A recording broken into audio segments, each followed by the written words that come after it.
इस वीडियो में हम लोग न्याय दर्शन की चर्चा करेंगे और न्याय दर्शन के अंतर्गत जो तर्क भाषा है उसमें क्या है और किस प्रकार से वो तर्क को प्रमाणों तक लेके जाती है, इस बात की चर्चा हम इस वीडियो में करेंगे। तो दोस्तों आइए शुरू करते हैं। देखिए दोस्तों, सबसे पहले यहाँ ऊपर लिखा हुआ है, ध्यान से देखिए क्या लिखा हुआ है, न्याय दर्शन। उसके नीचे लिखा हुआ है महर्षि गौतम।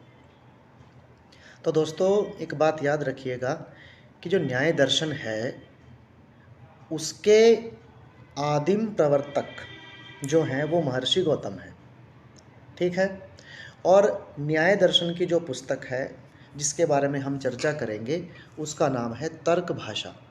तो तर्क क्या है, देखिए तर्क भाषा क्या है, तो नीचे लिख रखा है, ध्यान से देखो कि तर्कम भाषयते अनया सा तर्क भाषा। जिस भाषा से तर्क को समझाया जाए उसे हम तर्क भाषा कहते हैं। और तर्क भाषा के राइटर का नाम क्या है, उनके राइटर का नाम है केशव मिश्र। और जो तर्क भाषा है दोस्तों, इसके अंदर बताया हुआ है कि पदार्थ कितने हैं। 16 पदार्थ इसमें माने जाते हैं और 16 पदार्थों के ज्ञान से किस प्रकार मोक्ष की प्राप्ति होगी, यही तर्क भाषा का जो मुख्य हेतु है, बस यही है। तो आइए आगे देखते हैं। अब आप थोड़ा नीचे जाते हैं तो यहाँ पर एक चीज़ लिख रखी है, उसको थोड़ा ध्यान से देखिए।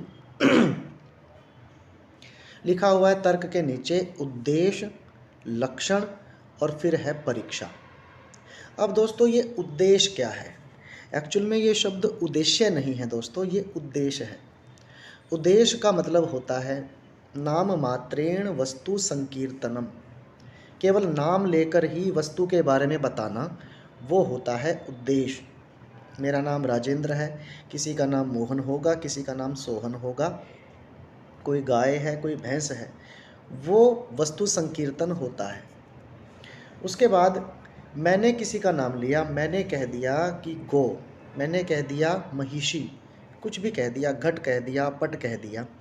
उसके बाद कहने के बाद एकदम से दिमाग में आएगा कि भैया तुमने गो तो कह दिया, तुमने अश्वः कह दिया, तुमने घट कह दिया, तुमने पट कह दिया, तो इसका विशेष लक्षण क्या है, तुमने क्या लक्षण देखकर इसको गो कहा, क्या लक्षण देखकर इसको वस्त्र कहा, क्या लक्षण देखकर इसको घट कहा। तो ये जो बात है ये लक्षणों से जाहिर होती है। इसलिए वस्तु संकीर्तन करने के बाद दूसरे नंबर पर आता है लक्षण। लक्षण में क्या होता है, लक्षण भी दो प्रकार से हम डिफाइन कर सकते हैं, एक होती है व्यावृत्ति और दूसरी होती है व्यवहार। दोस्तों व्यावृत्ति के अंदर हम देखेंगे उसका भेद क्या है, कि वस्तुओं में आपस में भेद क्या है, कि जैसे वस्त्र जो है वो अलग है, घट घड़ा वस्त्र से अलग है, पट जो कपड़ा है वो घट से अलग है, गो वो इन सब से अलग है, कि कौन सी वस्तु किस प्रकार से अलग अलग है, वो होती है व्यावृत्ति। और व्यवहार में हम देखेंगे फिर उसकी जाति क्या है, कि जैसे वस्त्र की जाति। अब वस्त्र की जाति क्या, मान लो मलमल का कपड़ा है, सूती कपड़ा है, रेशमी कपड़ा है, तो इन सब के अंदर वास्तविक रूप में है तो कपड़ा ही ना। अब गो जैसे होती है गौ, तो गो तो काली भी होती है, सफ़ेद भी होती है ना। तो इस प्रकार से हम समझ सकते हैं। घट को देख लो, घट छोटा होता है, बड़ा होता है, कोई लाल होता है, कोई काला होता है, इस प्रकार से बनाए जा सकते हैं। तो ये लक्षण के अंदर आ जाएगा। फिर जब लक्षण बता दिया गया तो लक्षण के बाद क्या करोगे दोस्तों, लक्षण के बाद उसकी परीक्षा तो करेंगे ना। मैंने किसी वस्तु का नाम लिया, उसका भेद कर दिया, उसकी जाति देख ली, लेकिन जो लक्षण मैंने बताया वो लक्षण उसमें घटित होता भी है या नहीं होता है, तो ये कौन बताएगा दोस्तों, ये हमको बताते हैं प्रमाण, ठीक है। तो अब यहाँ पर देखिए प्रमाणों के नाम दिए हुए हैं, प्रत्यक्ष, अनुमान, उपमान, शब्द। तो 4 प्रमाण तर्क भाषा में माने गए हैं, लेकिन हम सबसे पहले समझेंगे कि प्रमाण क्या है। तो देखिए अगले पेज पर यहाँ से एरो चलता है और हमारा प्रमाण यहाँ पर आता है। ये डेफिनेशन है प्रमाण की। प्रमा करणम प्रमाणम। तो सबसे पहले आपके सामने शब्द है प्रमा। दोस्तों प्रमा का अर्थ होता है ज्ञान। ज्ञान भी कैसा, एक होता है सविकल्पक, एक होता है निर्विकल्पक। अब सविकल्पक ज्ञान क्या है? जिसको आप डायरेक्ट सन्निकर्ष करके, देख कर, सूंघ कर, सुन कर इस प्रकार से ग्रहण करते हैं, वो आपका सविकल्पक ज्ञान है। और निर्विकल्पक ज्ञान वो है जिसको आप अपने आप से महसूस करके सोचते हैं, वो निर्विकल्पक है। तो इस चीज़ को देखना। अब जो प्रमा है, जो ज्ञान है, उस ज्ञान को ग्रहण करने वाला होता है प्रमाता। क्या होता है दोस्तों? प्रमाता। प्रमा के पीछे ता लगा दो। प्रमाता, ज्ञान ग्रहण करने वाला। प्रमेय वो होती है जिसका ज्ञान ग्रहण किया जाए, और जिस माध्यम से किया जाए वो होता है प्रमाण। ठीक है। अब उसके बाद अगला शब्द इसमें है करणम। तो करण क्या होता है दोस्तों? अब आपने कारक प्रकरण पढ़ा है, उसमें एक शब्द आता है ना, करण कारक जो होता है, तो साधक तमम करणम वहाँ पे दिया होता है। तो करण क्या है? ज्ञान को ग्रहण करने में करण क्या बनता है? तो 3 चीज़ें करण बनती हैं। पहले बनता है दोस्तों इंद्रिय, नंबर 2 पे इंद्रियार्थ सन्निकर्षः, और तीसरे नंबर पर आता है निर्विकल्पक प्रमा। तो ये इंद्रिय क्या है? अब दोस्तों देखो, हमारी जो ज्ञानेंद्रियां हैं, अब ज्ञान तो ज्ञानेंद्रियां ही ग्रहण करेंगी ना। ठीक है। तो ज्ञानेंद्रिय कौन कौन सी है? हमारी चक्षु है, हमारी त्वक है, त्वचा है, हमारे कान हैं, है ना। उसके बाद हमारी नासिका है, उसके बाद हमारी जो रसना है, रसना तो देखो अगर रस ग्रहण करेगी तो वो रसना है, और अगर वो बोलेगी तो जीवा है। तो रस का मतलब क्या है? वो हमको टेस्ट करके बताती है कौन सी वस्तु मधुर है, अम्ल है, कटु है, कषाय है, तिक्त है। गर्म शब्द के बारे में हमको हमारी त्वचा बताती है। कोई वस्तु कैसी है उसके बारे में हमारी चक्षु बताती है। शब्द कैसा है, छोटा है, बड़ा है, किस भाषा का है, कैसे बोलना है, वो सारे हमको हमारा कान सुनता है उन शब्दों को। कभी त्वचा से शब्द को ग्रहण किया जा सकता है? नहीं। ठीक है। और कोई सुगंधित वस्तु है, दुर्गंध है उसमें, ये सारा हमारा नासिका से होता है। लेकिन जो ज्ञान कैसे भी ग्रहण करोगे, तो मुख्य रूप से जो हमारी इंद्रिय जिस ज्ञान को ग्रहण करती है, उसका माध्यम हमारी इंद्रिय बनती है। तो नंबर 2 पर आता है इंद्रियार्थ सन्निकर्ष। अब ये इंद्रियार्थ सन्निकर्ष क्या है? इसके अगर हम टुकड़े करें दोस्तों, तो क्या होता है? इंद्रिय अर्थ सन्निकर्ष। इंद्रिय का जब अर्थ के साथ सन्निकर्ष होता है, वो हमारा दूसरे नंबर पर करण बनता है। अब ये सन्निकर्ष क्या है? तो देखो दोस्तों, सन्निकर्ष मैंने यहाँ पे लिखा हुआ है, ध्यान से देखना। सन्निकर्ष का मतलब होता है किसी तरीके से उसके पास निकटता प्राप्त करना। तो जो सन्निकर्ष है उसके 6 भेद हैं। नंबर 1 है संयोग, नंबर 2 है संयुक्त समवाय, नंबर 3 है संयुक्त समवेत समवाय, नंबर 4 पर है समवाय, नंबर 5 पे है समवेत समवाय, और लास्ट नंबर पर है विशेषण विशेष्य भाव। अब इनको समझते हैं ये वास्तव में है क्या है। अब यदि आप यहाँ देखें तो चाक्षुष जो है उसके नीचे 3 लिखे हुए हैं, संयोग, संयुक्त समवाय और संयुक्त समवेत समवाय दिया है। 3 चाक्षुष में आते हैं और 3 श्रोत्र में आते हैं। तो मतलब ये जो 6 सन्निकर्ष हैं, ये हमारी 2 ही इंद्रियां ग्रहण करती हैं, या तो हमारी आँख या फिर हमारा कान।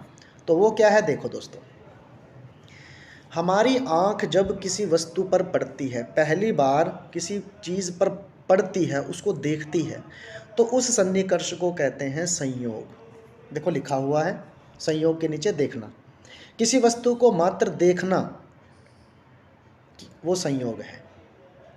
अब संयोग का मतलब ये थोड़े है कि आपकी आंख वहाँ से निकलकर वहाँ पे जाके पहुँचकर फिर होगी, ऐसा नहीं है।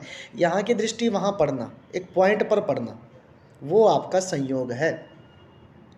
फिर दूसरे नंबर पर आता है संयुक्त समवाय। जब संयोग हो गया तो संयोग होने के बाद आप जब ये देखते हैं कि वो वस्तु है, मान लीजिए वो घड़ा है, आपने घड़े को देखा, देखते ही फिर आपने दूसरे नंबर पर ये देखा कि घड़ा छोटा है, बड़ा है, लाल है, काला है, पीला है। दोस्तों वो है संयुक्त समवाय। ठीक है, ठीक है। उसके बाद आपका है संयुक्त समवाय। इसमें आप क्या देखेंगे, वस्तु के गुण। ठीक है। अब उसके बाद आप तीसरे नंबर पर जब जाते हैं तो आपके सामने आता है संयुक्त समवेत समवाय। अब दोस्तों ध्यान से देखो, दूसरे नंबर में और तीसरे नंबर में एक शब्द एक्स्ट्रा बीच में जुड़ गया जो है समवेत। दोस्तों समवेत का अर्थ होता है जाति। जो गुण आपने देखे, जो वस्तु आपने देखी, उसके गुण भी देख लिए, बट उसके बाद आप उसकी जाति को देखते हैं। जाति का मतलब वो जो जातियाँ आज के टाइम में बनी हुई हैं वो नहीं। जातियाँ घड़े की जाति, कपड़े की जाति, किसी भी वस्तु की जाति होती है। ठीक है, तो वो आपका संयुक्त समवेत समवाय है। आप ठीक है, तो ये आपका हो गया। तो उसके बाद तीन चीज़ें आपने आंखों से देखी। मान लो आपने घड़े को छोड़ो, आपने डायरेक्ट कपड़े को देखा, तो कपड़े को सिर्फ देखना संयोग है। सफ़ेद कपड़ा है, काला कपड़ा है इत्यादि देखना संयुक्त समवाय है। और संयुक्त समवेत समवाय में आप जाति देखते हैं कि कपड़ा जो है आपका मलमल का है कि सूती है, वो जाति देख रहे हो आप उसमें उसकी। ऐसा तो नहीं है कि वही कपड़ा मलमल का है दूसरा नहीं बन सकता, या फिर वही कपड़ा सूती है दूसरा कपड़ा मलमल का नहीं है। तो ये भी जो है ये संयुक्त समवेत समवाय में आएगा। ठीक है। उसके बाद चौथे नंबर पर आपका है समवाय। दोस्तों कान में पहली बार जब शब्द पड़ता है उसको हम कहते हैं समवाय। शब्द श्रवण समवाय होता है। उसके बाद अब देखो समवेत समवाय आ गया। तो समवेत शब्द पीछे था, समवेत का मतलब जाति। तो जब आपके कान में शब्द कंप्लीट रूप से आ जाता है, जब आप उसको पूर्ण रूप से पहचान जाते हैं, तो वो शब्द बन जाता है समवेत समवाय। जैसे मैंने बोला कमल, तो पहले आप क्या सुनेंगे, क में अ, फिर म में अ, फिर ल में अ, तभी तो कमल बनता है। तो कान में पहले क का पढ़ना, फिर अ का, फिर म का, फिर अ का, फिर ल का, फिर अ का, वो बार बार धीरे धीरे पढ़ रहा है, वो समवाय है। लेकिन जब कमल पूरा हो गया, कमल तो मतलब कमल एक शब्द कंप्लीट कान में जाता है, वो होता है समवेत समवाय। ठीक है। उसके बाद लास्ट में आपका आता है विशेषण विशिष्य भाव। अब दोस्तों इसमें क्या है, अब विशेषण और विशेष्य को समझिए पहले। कि जैसे मैं इस पेन को लेकर बात करूं, ये एक पेन है, ठीक है। तो ये पेन क्या है, ये आपका विशेष्य है। लेकिन ये पेन कैसा है, ये हरा है, हरा पेन। तो हरा शब्द इसमें आपका विशेषण हो गया और पेन शब्द आपका विशेष्य है। तो जब आपको ना तो विशेषण मिले ना विशेष्य मिले, इसका मतलब क्या है, उसका अभाव हो। मैंने आपको कहा कि जाइए आप भीतर जाके देखिए, वहाँ पे घड़ा पड़ा है। तो आप वहाँ पे जाते हैं, कोई घड़ा नहीं दिखता, कुर्सी नहीं दिखती, कुछ भी नहीं आपको दिखता है। तो ना तो आपको विशेषण मिल रहा है ना आपको विशेष्य मिल रहा है। मैं कहूँगा चलो जाओ अंदर से लेके ना हरा पेन लेके आओ, ना तो आपको कोई चीज़ अंदर गए, ना तो आपको हरा कुछ दिखा, ना आपको पेन दिखा। इसका मतलब क्या है, उसका अभाव हो गया। तो हमारे 6 प्रकार के सन्निकर्ष ये थे, क्योंकि अंदर जाकर आप देखोगे ना, सन्निकर्ष तो करोगे, तो ना तो विशेषण मिला ना ही विशेष्य मिला, इसीलिए इसके नीचे अभाव लिखा हुआ है। तो कोई भी जो करण है, साधन है, ठीक है, तो उसमें जो आपका सन्निकर्ष है दोस्तों, सन्निकर्ष 2 ही तरीके से होता है, या तो आँखों से होगा या फिर कान से होगा। तो ये चीज़ समझ में आई। अब उसके बाद जो मैंने अभाव था, अब अभाव लिखा है तो अभाव को समझ भी लो। अब यहाँ पे देखो, जो अभाव है, कोई भी वस्तु जो होती है दोस्तों, वो 4 प्रकार से अभाव को प्राप्त होती है। अभाव मतलब उसकी कमी कब होगी, नंबर 1, या तो वो वस्तु बनी ही नहीं, बनने से पहले उसका अभाव रहेगा। बनने के बाद वो टूट गई तो उसका अभाव हो जाएगा। वस्तु है ही नहीं तो भी उसका अभाव है। और एक वस्तु में दूसरी वस्तु का अभाव तो हमेशा रहता ही है। ठीक है, अब मान लीजिए ये पेन है, ये चश्मा है, जो भी है, मेरे पास ये माउस पड़ा है। ठीक है, तो बनने से पहले इनका अभाव रहेगा, उसी को हम दोस्तों कहते हैं प्राग भाव। बनने से पहले जो अभाव रहता है वो प्राग भाव है। नंबर 2 प्रध्वंसा भाव। प्रध्वंस, ध्वंस होता है नष्ट हो जाना, तो किसी वस्तु के बनने के बाद अगर वो नष्ट हो जाती है तो होता है प्रध्वंसा भाव। नंबर 3, अब अत्यंत अभाव क्या है? ना मेरे पास पेन है, ना मेरे पास ये चश्मा है, मेरे पास टेबल नहीं है, कुर्सी नहीं है, ये अत्यंत अभाव है। ठीक है, अब मान लो मैंने आपको अभी एक बात कही थी कि मैंने किसी को अंदर भेजा, अंदर जाकर उसको मैंने पहले ये कहा कि अंदर जाकर देखो कि कोई पेन पड़ा है हरा। वो अंदर जाता है, उसको ना हरा दिखता है ना पेन दिखता है, इसका मतलब अत्यंत अभाव है। और उसके बाद चौथे नंबर पर क्या है? क्या मैं पेन को चश्मा कह सकता हूँ या चश्मे को पेन कह सकता हूँ? कभी भी नहीं कह सकता। तो दोस्तों ये होता है अन्यो अन्य अभाव, एक वस्तु में दूसरी वस्तु का अभाव होना। ठीक है, अब आपने सब चीज़ें समझ ली कि तर्क क्या है, भाषा क्या है। ठीक है, और उसके बाद ये जो हमारा करण था, आपने इंद्रिय पढ़ लिया, इंद्रियार्थ सन्निकर्ष पढ़ लिया, और नंबर 3 पर आता है निर्विकल्पक प्रमा। यहाँ पर थोड़ा देखिए लिखा हुआ है, तो निर्विकल्पक प्रमा का क्या है भाई? कई बार हमारा जो आंतरिक ज्ञान है, आंतरिक जो ज्ञान है, वही हमारा साधन बन जाता है। ठीक है, कई बार हम आभास कर लेते हैं, ठीक है, तो अनुमान भी कर लेते हैं, तो वो आपकी निर्विकल्पक प्रमा है। तो उसके बाद दोस्तों, अब जो भी वस्तु है, अब आपने करण तो पढ़ लिया, लेकिन कोई भी वस्तु जब बनती है उसके पीछे कोई ना कोई कारण होता है। तो कारण क्या है? देखो, अब यहाँ पर आपने किताबों में बहुत बार पढ़ा होगा कि कारणम त्रिविधम भवति, समवायी असमवायी निमित्त भेदात। अब ये समवायी क्या है, असमवायी क्या है, निमित्त क्या है? देखो निमित्त यहाँ लिखा हुआ है, इनके नीचे कुछ लिखा है मैंने, उससे पहले एक चीज़ समझो। जैसे अगर मैं कहूँ ये पेन ही लगा लो, जो कपड़े को ले लेते हैं, पेन जिसको मर्जी लीजिए आप। तो जो मैंने कपड़ा देख लिया। अब कपड़ा जो है, कपड़ा बना किससे है?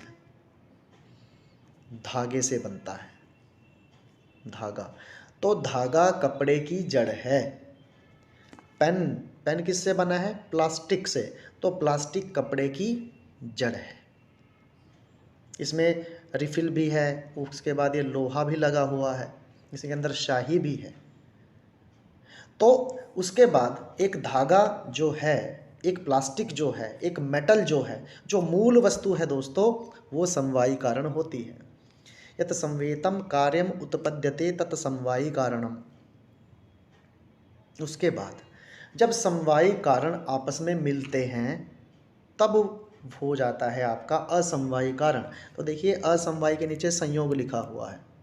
धागों के मिलने से कपड़ा बनता है, प्लास्टिक मेटल रिफिल मिलने से ये पेन बनता है। तो ये हो जाएगा आपका असमवायी कारण। फिर तीसरे नंबर पर आता है आपका निमित्त कारण। अब ये निमित्त क्या है? निमित्त मतलब वो मशीन जिसमें ये पेन बना, वो मशीन जिसमें वो कपड़ा बना, वो चाक जिस पर वो घड़ा बना, तो वो निमित्त कारण होता है।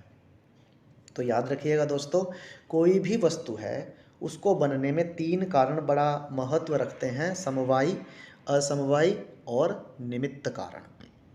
ठीक है, तो यहाँ पर हमने चर्चा की थी तर्क भाषा की, और मुझे लगता है कि आसान भाषा में मैं आपको समझा पाया हूँ कि तर्क भाषा में हम प्रत्यक्ष को कैसे करेंगे और किस प्रकार से हम इस चीज़ को समझ सकते हैं।